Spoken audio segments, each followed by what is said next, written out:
Hi everyone, my name is Michelle. I'm 25 years old and I'm a registered nurse. Some of my hobbies include singing. I really love all things music, so you'll catch me singing quite often. I do also enjoy the outdoors, so going for walks, doing nature trails and hikes and things like that. And I also really enjoy making videos for my YouTube channel and posting content on Instagram.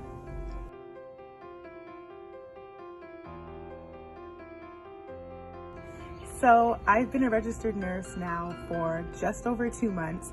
I am a new graduate, so I graduated from nursing in October of 2020, and I began working in my career full-time in January. So it's just been a couple of months, but I've been in the healthcare field for about 3 years now in different capacities.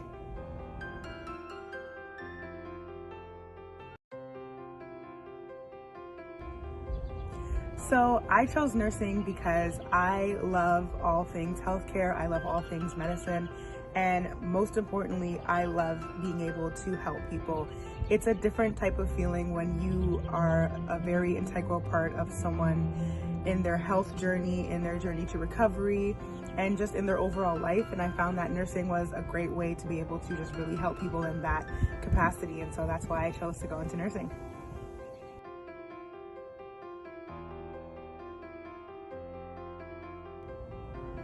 I can definitely say that I faced challenges with, getting into the field of nursing. And I think the biggest challenge that I faced was feeling as if I was not meant to be here. Any field in the medical sector or in nursing is definitely challenging in and of itself. I mean, you're caring for human lives. And so I felt that I faced a lot of imposter syndrome, and I felt a lot of questioning, should I be here? Like, if I didn't get the grade that I wanted on an exam, I would question whether or not I was meant to do this. Or if I didn't get the job that I wanted initially out of school, I questioned, should I really be going into this field? I actually failed my first NCLEX, which is our licensing exam to become registered as a nurse. I failed my first exam, and that was a blow. Like, I definitely thought that because I failed that exam, I would not get a job, or if I did, I wouldn't get like one of the top jobs that I preferred. I thought that I was inadequate to be a nurse because how could I fail this exam after 2 years of school? But I overcame, and even though I failed that exam, I passed the next time in 75 questions. And even though I failed that exam, I still landed my dream job at an amazing hospital, like a world-renowned hospital facility. So even though I faced those challenges, I'm just grateful that I didn't give up and that I kept pushing forward and I kept going, and I used that resiliency to bounce back, and I used those failures to push my way forward towards what my goals are, and I will continue to do that.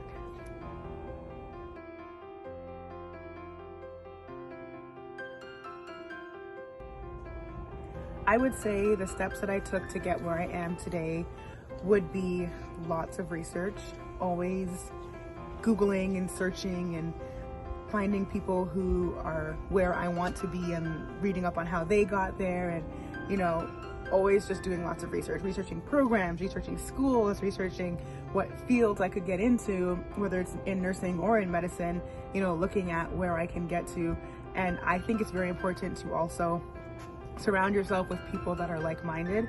It doesn't have to be the exact same profession or the exact same career, but just people that are like-minded in ambition and like-minded in having a passion and going for it. And that's what I did. I surrounded myself with people that had goals and had dreams and were actively in pursuit of those goals and those dreams.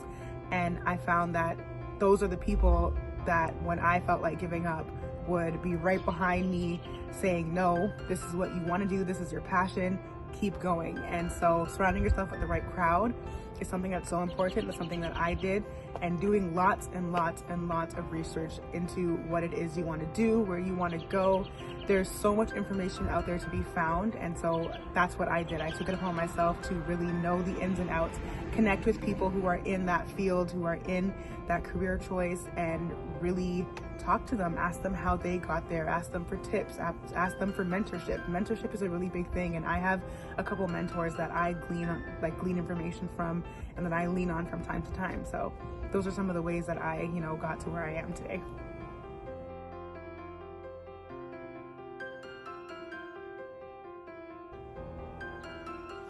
I would say some soft and hard skills that you have to be a registered nurse or to be in any, medical or health capacity is that you have to be resilient.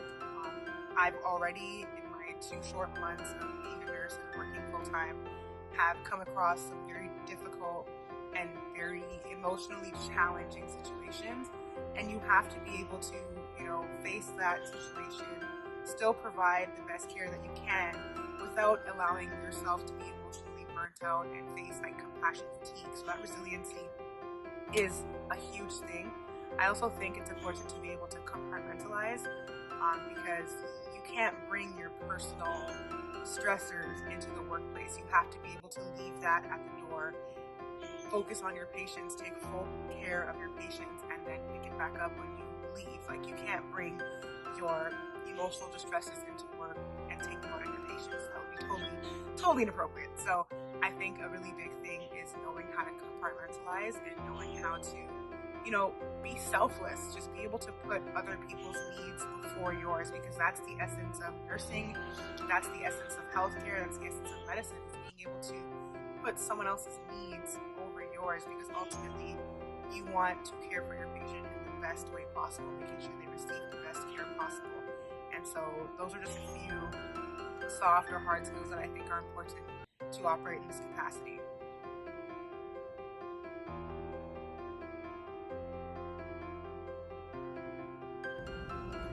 So, what does the day in the life of a pediatric oncology nurse look like? My day typically starts around 4:50 to 5 o'clock in the morning, depending on how many times I hit snooze. And I get up and I get ready to start my day, and I try to get to work around 6:30. I start at 7:15, but I like to get there early and just take a moment to read on my patients that I have for that day, figure out how the night went, and just kind of look over things. And then generally by 7:15, I'll get report from the night shift nurse to find out how the night went overall and just get more information. And then I start with doing my morning assessments. So I'll go into each patient's room, do a safety check, make sure all the equipment's working, and then do a set of vitals and my head to toe assessments on my patients.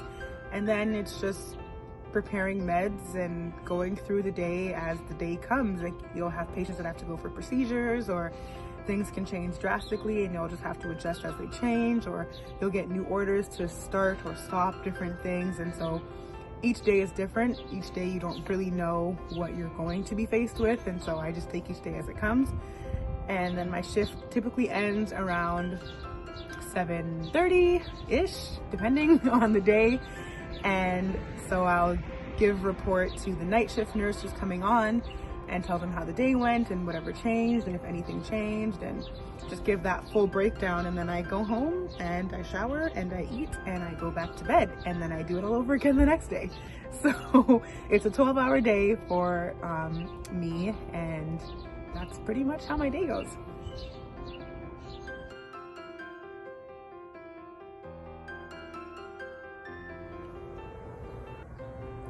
I think what keeps me motivated is really my passion for what I do. I genuinely love my job. I genuinely love the healthcare field and nursing and medicine. And I just believe it's that passion that I have, and the understanding that I know this is where I'm supposed to be, and this is, where I'm supposed to operate in this life. And I think that's just, what am I saying?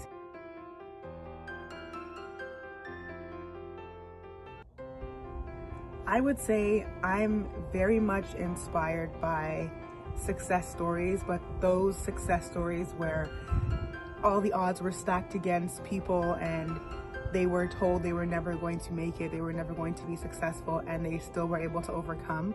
Those are the types of stories that I gravitate towards, having a lot of struggles and, not always coming out on top, but still somehow making it out in the end and being successful. Things like that inspire me. And if I had to pinpoint specific people who inspire me, I would have to say my parents definitely are my number one inspirations, because they are always the ones that are in my corner. No matter what, they're the ones that are supporting me and pushing me to always attain my goals and to never give up, no matter what happens in life.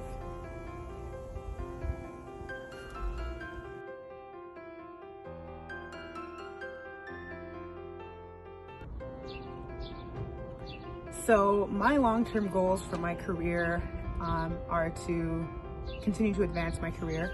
As I said in a previous clip, my passion and my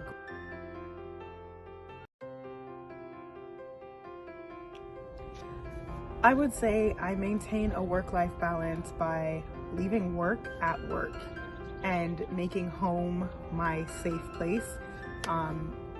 It's as a nurse, it's easy to carry work home emotionally. It's easy to carry work home mentally, even physically with your body just being tired.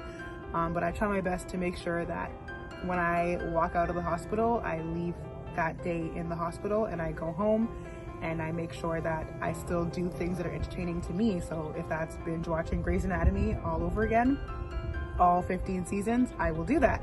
If that means going for a walk or hanging out with friends in a socially distanced way because #COVID. That's what I'll do, but I make sure I try my best to leave work at work so that I can actually have a life outside of it.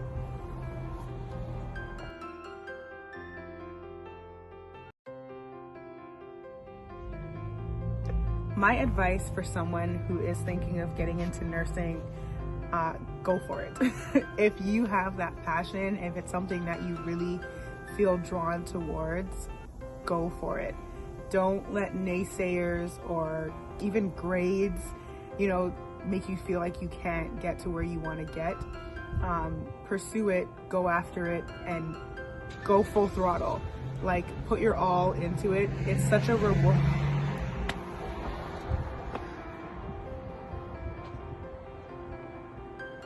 My advice for someone who wants to get into the field of nursing is go for it. If you have a passion for this field, definitely pursue it. Definitely go full throttle. Don't let naysayers tell you you can't do it. Don't let, a bad grade on a test make you feel like you're not good enough. If you have that passion, you are more than capable to enter this amazing field. It's very rewarding. It's honestly such an amazing field to get into. And so my advice would be do your research, find a good program, find a program that offers diversity in clinical placement so you get exposed to a lot right off the bat, and then go for it. Shoot your shot. You'll never know if you can do it unless you try. So go for it, and if you have to fail your way forward, if you have to make a couple mistakes along the way, do it. But don't miss out on an opportunity that you'll later on regret because you didn't try. So my advice would be just go for it. Take the chance.